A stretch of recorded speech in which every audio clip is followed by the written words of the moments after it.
नमस्कार साथियों पराली के मामले में हज़ारों किसानों के ऊपर मुकदमे किए जा रहे हैं। पूरे हरियाणा में किसानों की सभी जिलों में गिरफ्तारियां, धड़ाधड़ गिरफ्तारियां हो रही हैं। सुप्रीम कोर्ट भी बड़ी शक्ति में है, सरकार भी बड़ी शक्ति में है, कर्मचारी भी बड़ी शक्ति में है। बड़ी भागदौड़ मची हुई पूरे हरियाणा में कि किसानों के खिलाफ बड़ी सख्त कार्रवाई की जाए। ज़रा सोचिए, क्या किसान इतना बड़ा कसूरवार है जिस तरह से कार्रवाई की जा रही है? इससे पहले जितना हवा में प्रदूषण है, क्या वो सारा किसान ने बढ़ा रखा है? टोटल 100% प्रदूषण जो हवा में जो मान के चले, तो उसमें से 35% प्रदूषण तो निर्माण व ध्वस्तीकरण से है, मैन्युफैक्चरिंग से है। 20% जो है प्रदूषण वो ट्रैफिक के कारण है, ट्रैफिक से निकलने वाले धुएं के कारण है। और 20% इंडस्ट्री के कारण है, उद्योगों से निकलने वाले धुएं के कारण है। और 16% बायोमास से है। तो ये 91% हो गया, बाकी बचा 9%। उस 9% में भी अन्य कारण भी कुछ मौजूद हैं पराली के अलावा। तो यह 2 या 4% का जो कारण है पराली का, इस कार्रवाई के लिए किसानों के ऊपर इतनी सख्ती की जा रही है। और जिन्होंने पहले 91% से भी ऊपर प्रदूषण बढ़ा रखा है, सारा देश उस प्रदूषण को झेल रहा है। पूरे देश में लोग सांस के मरीज बढ़ते जा रहे हैं। और वो सारी साल होती हैं गड़बड़ें। पराली तो साल में एक बार जलती है, लेकिन वो प्रदूषण तो परमानेंट है। बायोमास का भी, उद्योगों का भी, और ट्रैफिक का भी, और निर्माण और ध्वस्तीकरण का भी।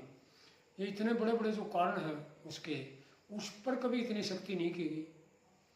उन बड़ी बड़ी कंपनियों के खिलाफ, बड़े बड़े पूंजीपतियों के खिलाफ जो निर्माण एंड ध्वस्तीकरण की उसमें लगे हुए हैं काम में, उनकी अपनी इस तरह की फैक्ट्रियाँ हैं, उनकी अपनी कंपनियाँ हैं जो इस काम में लगी हुई हैं।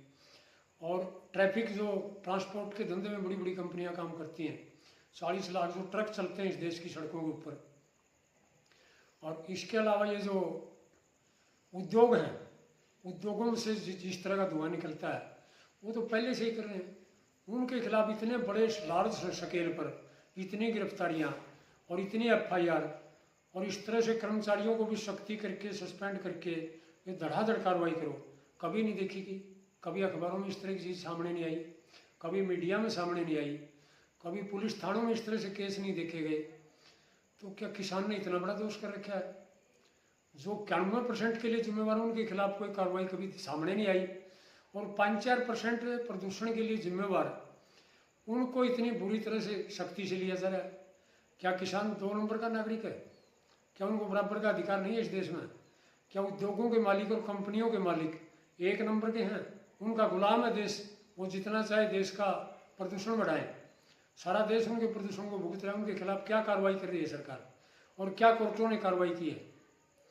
तो ये किसान ने देश को आत्मनिर्भर किया अन्न के मामले में, और खुद सरकार ने उसको धान और गेहूँ बोने के लिए प्रेरित किया हरित क्रांति में, कि आप ज़्यादा अन्न उपजाओ, ये बीज बो, इतना पानी लगाओ। ये सारी चीज़ें नई टेक्नोलॉजी सरकार ने दी हरित क्रांति के नाम पर, एग्रीकल्चर विश्वविद्यालयों के माध्यम से। और किसान ने जो देश को अन्न के मामले में आत्मनिर्भर कर दिया, तब कह रहे हैं कि अपना ये प्रबंधन आप अपने आप करो जीरी का। 1 एकड़ धान की पराली के प्रबंधन पर 3,000 के करीब रुपए खर्च आता है। क्या ये इतनी बड़ी राशि है कि सरकार इसमें सहायता नहीं कर सकती किसान की? तो ये सीधा सीधी भेदभाव है किसान वर्ग के प्रति। और ये एक ऐसा व्यवहार है, क्रूर व्यवहार है, जिस तरह से अंग्रेजों के ज़माने में सरकार अंग्रेजों के अपराधों को तो माफ़ कर देती थी, और भारत के नागरिकों पर बड़ी सख्ती की जाती थी, कानून का डंडा बड़ा तेजी से चलता था। क्या ये उसी तरह की सरकार है जिस तरह की उस टाइम गुलाम भारत में थी?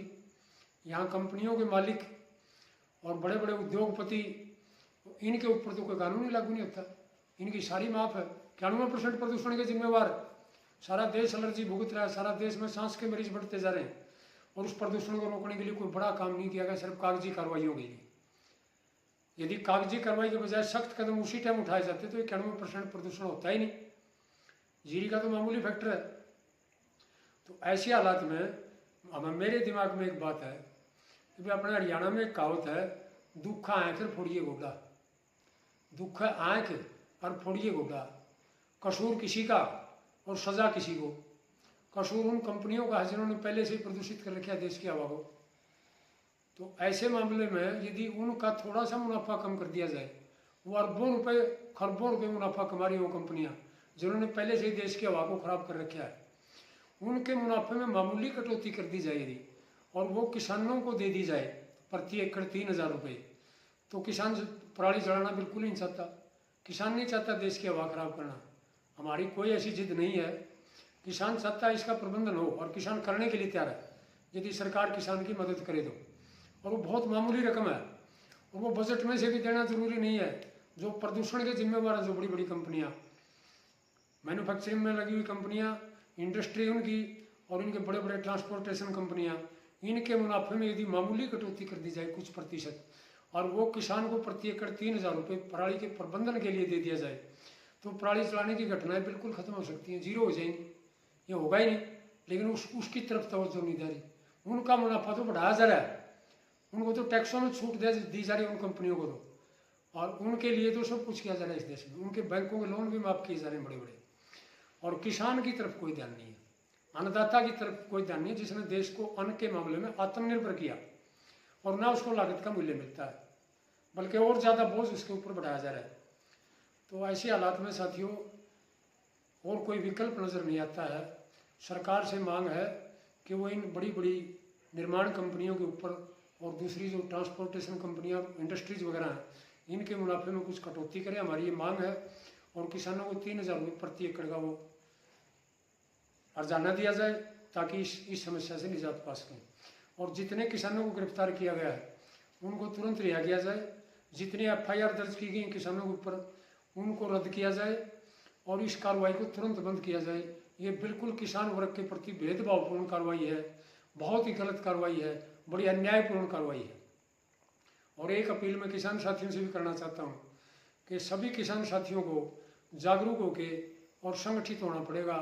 यूँ घर बैठे बैठे काम चलने वाला नहीं। हमारे पास गरीब किसानों के पास और मजदूरों के पास बिना संगठन के और बिना आंदोलन के और कोई चारा नहीं है।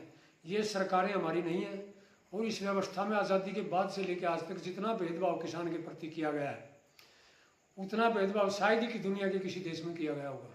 यदि हम जागरूक नहीं हुए, हम संगठित नहीं हुए, तो हमें और ज़्यादा हमारी ज़मीनों को छीनने तक के षड्यंत्र हैं। पीछे 3 कानून इसीलिए ले आए गए थे। तो आप साथियों से संगठित होने की अपील करते हुए धन्यवाद साथियों।